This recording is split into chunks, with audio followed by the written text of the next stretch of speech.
Picasso on the blockchain. That's right.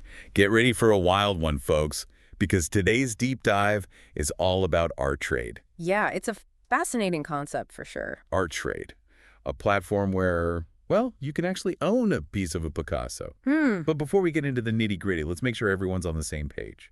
Yeah, the blockchain can be a bit of a head scratcher for some people. Right. It's like, what even is the blockchain? Think of it this way. Imagine a digital ledger.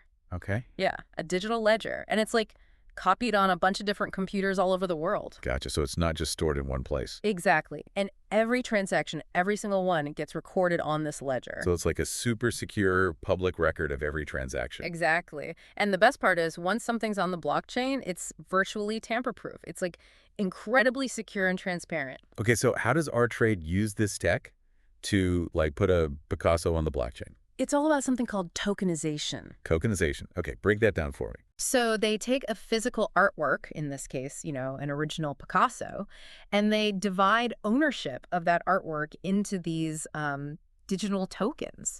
So it's kind of like owning stock in a company. You don't own the whole thing, but you own a piece of it. That's a great analogy. Yeah, it's like owning a share. So you could theoretically own like a fraction of a Picasso. Exactly. And that's where things get really interesting, right? Because suddenly art investment, which has traditionally been, for the ultra wealthy. Right, it's like this exclusive club. Exactly. But Artrade, I think, is trying to change that. It's trying to open up that world to more people. Okay, but here's the thing. Does it really democratize art?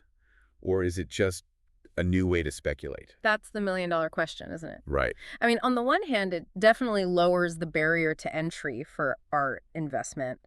Someone who could never dream of buying a Picasso outright can now potentially own a tiny piece. That's exciting. But, whether it leads to a true democratization of art or just fuels a different kind of market, that remains to be seen. Okay, I want to get into the actual tech they're using. I'm seeing real protocol and NFC chips. Break that down for me. Like, how do these things work? So NFC chips, those are tiny little chips like, you might have in your phone or a credit card. Oh, yeah, for contactless payments. Yeah, exactly. And they embed these chips into the artwork itself. Right. And then the real protocol, it creates this digital chain of custody. So every time that artwork changes hands, that transaction is recorded on the blockchain.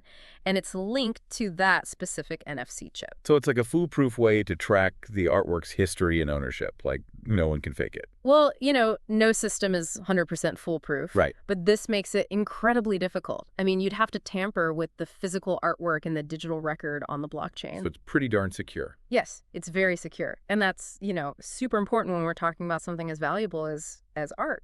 Okay, so we've been talking a lot about Picasso, but Artrade's not just about one artist, right? Oh, not at all. They've got a pretty incredible catalog. I mean, you've got like the big names Warhol, Basquiat. Oh, wow. Yeah. And then you've got street art icons like Banksy and Kaws. Oh, really? I love Kaws. Yeah. And then it gets even more interesting because you start to see, Pokemon and Louis Vuitton in the mix. Wait, Pokemon and Louis Vuitton, that's a wild mix. Right. And it really blurs the lines between like high art, pop culture, and even brands. Right. It makes you think about what art even means these days. Yeah, totally. Okay, so how does this all work from a business standpoint? Like, how does Artrade actually make money? So their main revenue stream is a 5% transaction fee on every sale. Okay, that makes sense. So when someone buys or sells a token, Artrade takes a cut. Exactly. Which is, pretty standard for NFT marketplaces. Yeah. But what makes Artrade really interesting is their DAO. They're what? Their DAO, a decentralized autonomous organization. Okay, I've heard that term thrown around, but honestly, I'm not sure I fully get it. It can be confusing. Yeah. Basically, think of it as a community of token holders who get to vote on decisions that affect the platform. Oh, interesting. So it's like giving control to the users. In a way, yeah. It's supposed to make the platform more decentralized and community-driven. Okay, and then I also saw something about staking.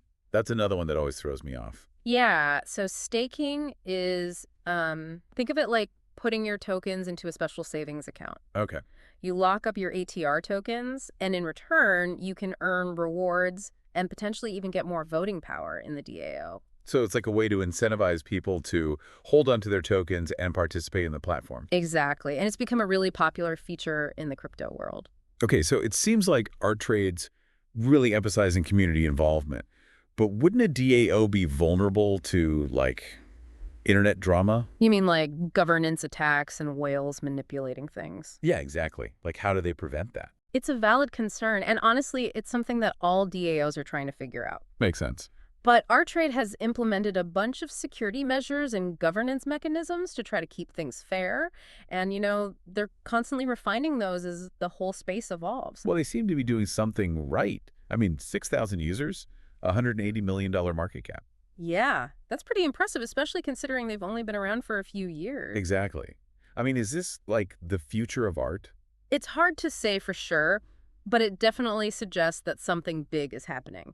The rise of NFTs, platforms like Artrade, it's all pointing towards a potential shift in the way we think about art ownership and investment. So maybe this Picasso on the blockchain, it's just the beginning. Exactly. It's just the first stroke of a much larger masterpiece. Oh, I like that. Yeah, and as this new landscape starts to come into focus, I think it leaves us with a really important question to ponder. What's that? What happens to the value we place on creativity and ownership when the lines between the physical and digital worlds just keep getting blurrier and blurrier? Ooh, it's a good one.